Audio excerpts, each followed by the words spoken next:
Bonjour à tous, que d'émotions ce mercredi à Saint-Malo.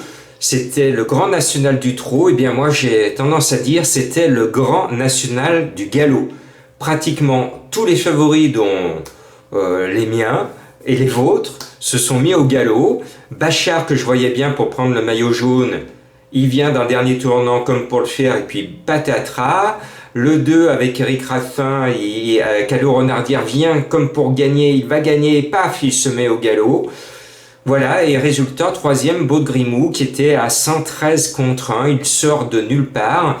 J'ai eu la mauvaise idée d'écouter son entraîneur, il disait que son écurie avait été malade, le cheval n'était pas prêt, il faisait une vraie rentrée. Il le défierait quand même parce qu'il se marche dessus s'il n'a pas ses fers, et puis résultat, il est troisième. Waouh! Que d'émotion. Si j'avais su, je vous aurais dit de jouer le chant complet au chant réduit tiercé, puisque heureusement mes deux bases sont première et deuxième, comme je vous l'ai dit, Bazir et Inivar, et un coup de chapeau à Jean-Michel Bazir.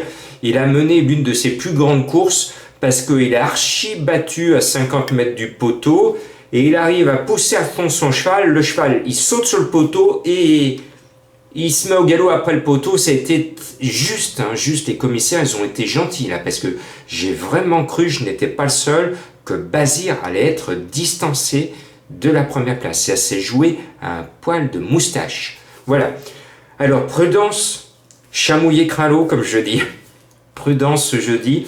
Alors, je sais que certains de mes confrères trouvent que l'eau est sympa. Moi, je le trouve moche, ce lot. Donc, si vous n'avez pas envie de jouer, allez à la pêche, ça ira mieux. Bon, pour ceux qui sont mordus et qui veulent quand même plonger de nouveau, bon, mettez vos maillots quand même, hein, parce que attention, on risque d'avoir droit à des surprises. Et d'ailleurs, la leçon que j'ai prise, la claque que j'ai prise, d'écouter l'entraîneur, eh bien, je vais l'appliquer dans ma sélection. Vous allez voir pourquoi. Au moins que cette course de point de suspension nous serve à quelque chose. Eh bien, je mets en tête Franck Nivard. Franck Nivard, je peux vous dire que Nivard, il a été surpris d'avoir été battu comme ça, parce que tout d'un coup, à droite, il a failli se faire battre, à gauche, il pensait avoir pris la mesure, il se fait battre. Waouh! Alors cette fois, avec Emphasis Turbo, il a un drôle de nom, le numéro 10, il doit gagner. Il a tout pour lui, Franck Nivard. Je pense qu'on peut le jouer à cheval, gagnant, placé. Et après, je mets mon coup de cœur, c'est le 6, Easy Maza. Alors je le sais, je ne prends pas trop de risques, mais au moins avec lui, j'ai la certitude que c'est l'objectif de son été. Le cheval a été amené au millimètre, au top de sa condition pour le jour J. C'est son D-Day et il ne va pas nous décevoir. J'ai envie qu'on revoie la tête du caissier. C'est pour ça que je sais, d'habitude Jean-Marc, tu nous donnes des coups de cœur qui sont plus de 10 contre 1. Là, il va être légèrement en dessous de la barre des 10. Mais c'est mon coup de cœur, voilà, je sors un peu de mes habitudes. En troisième position, le cheval qui est le plus redouté par Franck Nivard, donc j'écoute notre grand professionnel, c'est le 14, Élysir du Haume. C'est un cheval qui a du talent, une certaine qualité, mais il y a longtemps qu'il n'a pas gagné, donc je ne le vois pas gagnant. Après, le 4, Enzo River, c'est un cheval que j'aime bien, parce que dans l'ensemble, c'est pratiquement le plus régulier, 7 fois dans les 3 premiers en 9 dernières courses. Eh bien, c'est un très très joli pourcentage de réussite. On lui doit le respect. Et ce 4, il sera dans les 5. Et puis après, 2 entraîneurs ont visiblement visé la course. Qu'est-ce qui me fait dire cela? C'est-à-dire qu'ils mettent 2 chevaux dans le camion pour cette course-là. C'est Thomas et Niskanen. Eh bien, le préféré du second nommé, c'est Ereber, le numéro 2, qui a pris des vacances. Il a été, comme moi, à la mer. Il s'est baigné parce qu'il était un peu fatigué, parce que c'est un caractériel. Il nous revient frais dispo. Il fait sa rentrée, mais je pense que cet épisode de vacances lui a fait du bien au moral. Et s'il est bien dans sa tête, eh bien, il peut faire quelque chose de super bien. Attention à lui, et c'est donc le préféré des 2. Et puis ensuite je mets le 13 Enjoy du Bourg. Alors lui c'est le préféré de Thomas. Donc j'écoute les entraîneurs. Et j'espère que cette fois ils ne vont pas me tromper. Et puis la meilleure femelle à mon sens dans ce lot, c'est le 7 Effigie Royale. Elle vient de se mettre en relief dans mes jumelles. Je pense qu'on peut la suivre, mais j'ai l'impression, alors je ne suis pas macho, vous le savez, mais j'ai l'impression que les mâles sont supérieurs aux filles dans ce lot. Je peux me tromper, j'espère me tromper, qu'une jolie nana va gagner la course. Mais sur le papier, j'ai l'impression que ces messieurs ne vont pas être très galants. Et puis, la leçon que j'ai prise, la claque que j'ai prise, m'incite à vous donner le numéro 3. Égérie Keno.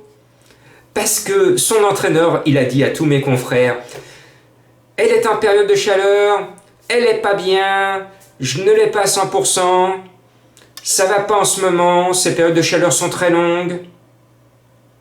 C'est Jajolet qui dit ça. Ah bon? Regardez sa dernière course. Moi j'ai regardé sa dernière course. Elle gagne où? À Enghien. On est à Enghien ce jeudi. Et elle gagne très facile. Elle était écrasée d'argent, menée par Franck Nivard. Elle trotte sur le pied d'une 13. Et le commentaire de la course? Elle n'a laissé aucune chance à ses rivales sur la fin. Elle n'a laissé aucune chance à ses rivales à la fin. Moi, je dis à monsieur Jajolet, si votre cheval n'est pas bien et est sous l'influence de son sexe, c'est comme ça qu'on dit pour une jument ou une pouliche en chaleur, eh ben, faites forfait. Et pourquoi vous la défierez alors si vous n'y croyez pas? Parce que c'est pas la peine de lui user les sabots si vous n'avez pas envie d'être à l'arrivée. Et là, elle est défierée. Donc je me dis, il y a anguille sous roche, et je ne voudrais pas me faire avoir 2 fois de suite après l'affaire Beau de Grimou.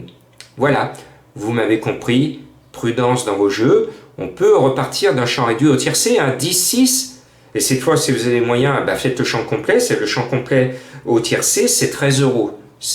Comme ça, 10-6, champ complet au tiercé, 13 €, on ne se ruine pas trop. J'espère que vous ne m'en voulez pas pour ce mercredi, parce que franchement, c'était pour la 3e place n'importe quoi. Ma sélection 10, 6, 14, 4, 2, 13, 7 et 3. N'oubliez pas, je vous ai donné récemment la finale. Ce mercredi, c'était le 5 qui appelle le 15. Et bien là, c'est le 4 qui appelle le 14. C'est ça le jeu de la finale. Et vous verrez souvent dans les arrivées de courses de chevaux, dans toutes les courses, la finale se retrouve souvent à l'arrivée. C'était ce mercredi 5 et 15, ce sera peut-être ce jeudi 4 et 14. Voilà, mon indice de confiance, 3 sur 5. Bonne chance!